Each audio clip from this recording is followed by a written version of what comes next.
सुनाओ Tata motor limited अब देखिए 665 रुपए 35 पैसे का प्राइसिंग है और लगातार ये स्टॉक का गिरना, रिटेल इन्वेस्टर बिल्कुल बर्बाद हो चुका है। Hi this is Dev and watch it traders diary. कोई भी लेवल ये एग्जैक्ट सपोर्ट मिल ही नहीं रहा है आपका। यहाँ पर ना डे भी आ चुका है 1 अक्टूबर, ज्यादा दिन की बात नहीं है जब डीमर्जर आपके सामने हो जाएगा। लेकिन उसके बाद भी मिलता है क्या है, क्योंकि अगर आप देखें जो भी यहाँ पर डीमर्ज हो रहा है आपका जो पैसेंजर व्हीकल है या फिर जो कॉमर्शियल व्हीकल है, आप देखिए पैसेंजर व्हीकल पर इतना इंटरेस्ट है रिटेल इन्वेस्टर का। लेकिन वहीं पर एक बात यहाँ पर आ चुकी है, जेएलआर यहाँ पर ना ऑलमोस्ट $2 बिलियन नहीं है, $2 बिलियन यहाँ पर ना आपका हिट मिला है। अब ये कब तक भरपाई हो पाएगी एंड ये सारी बातें यहाँ पर निकल कर आ जाती हैं।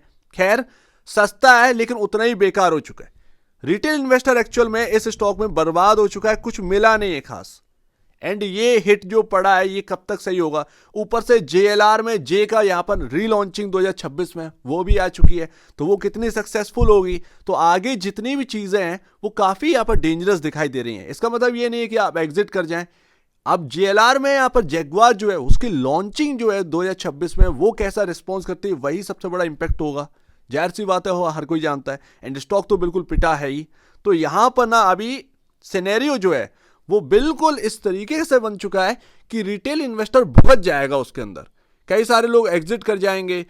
अगर उनका एग्जिट हुआ है तो वो सही हुआ है या गलत हुआ है वो आने वाला टाइम बता देगा। तो ये सारी बातें यहां पर आ जाती हैं।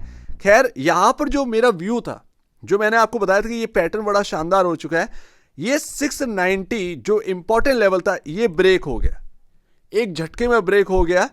700 से 690 ये काफी इंपॉर्टेंट जगह थी, ये ब्रेक नहीं होनी थी टाटा मोटर में। एंड ये जो बनता हुआ अच्छा पैटर्न था वो बर्बाद हो गया।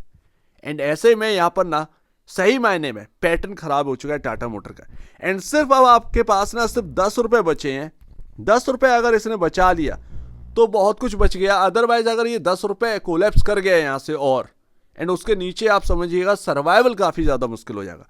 मैं जो पैटर्न की बात कर रहा था वो ध्यान से समझ गया, क्योंकि हर जगह आप जो है एक अपना जो है वो व्यू लगा सकते हैं, बट वो व्यू सक्सेसफुल होगा या नहीं है ये नहीं पता।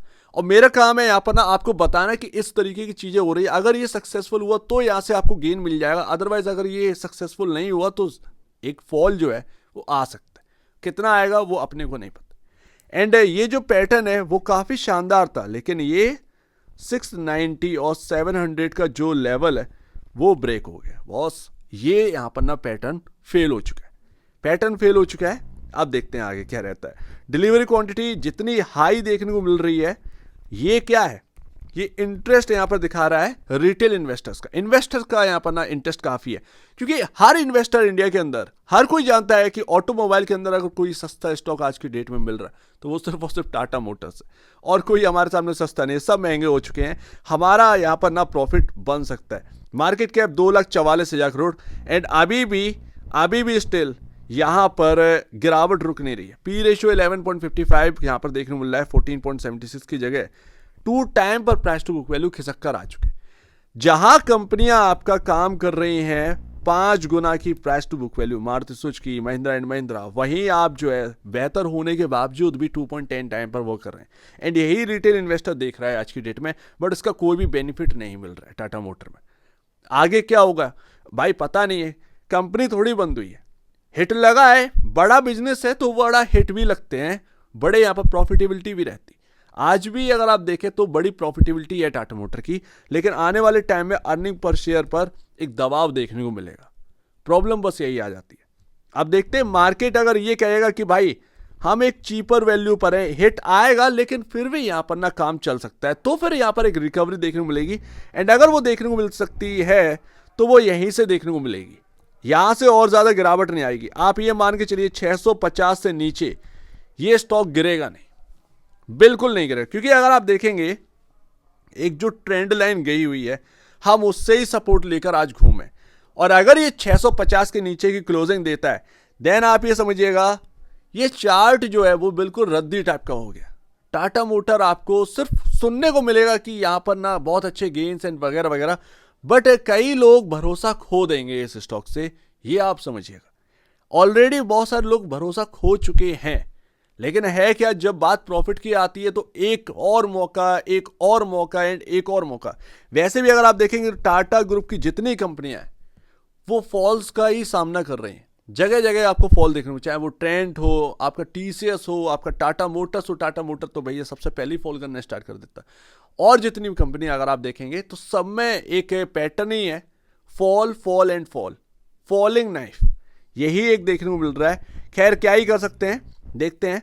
बट आज की डेट में जो रिकवरी देखने को मिली है वो काफ़ी शानदार है। अब बस आप यही मान के चलिए 650 ही सब कुछ है, अदरवाइज आपको जो सपोर्ट है वो काफ़ी जगह पर मिलते रहेंगे, वो सब यहाँ पर बातें होती रहेंगी, वो एक अलग बात है। बट एक्चुअल बेसिस पर चार्ट पैटर्न में एक ट्रेंड लाइन का टूट जाना जो अप्रैल से चल रही है, वो फिर क्या ही आपको फिर जवाब देगी। सीधी सी बात है, सामने समझ में आ रहा है वो ट्रेंड लाइन भी ब्रेक हुई, और जब भी ट्रेंड लाइन ब्रेक होती है वो लॉसेस और यहाँ पर बढ़ते हुए नजर आते हैं।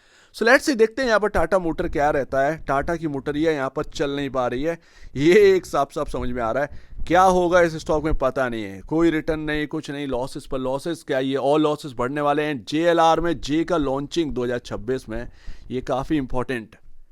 क्या होने वाला है किसी को क्या ही पता। वो तो 2026 बताया कि जगुआर की यहाँ पर जो एक नई तरीके से लॉन्चिंग हो रही है वो कितना सक्सेसफुल है। एंड ये टाटा मोटर के अंदर अगर आप देखेंगे तो सबसे इंपॉर्टेंट JLR ही है। और अगर JLR में जे अगर फेल होता है तो फिर लैंड रोवर ही है, वही बचता है। लेकिन वो स्टॉक पर कितना बड़ा इम्पैक्ट दे सकता है वो हम जानते हैं, तो वो 2026 में आने वाली बात रहेगी, बहुत दूर की बात नहीं रहेगी। अब यहाँ पर ना 2026 में टाइम ही कितना रह गया है, लेकिन ये स्टॉक अब बहुत ही ज़्यादा क्रूशियल जगह पर आ चुका है। बच गया तो ठीक है, अदरवाइज फिर देखते हैं ये मार्केट है क्या करता है।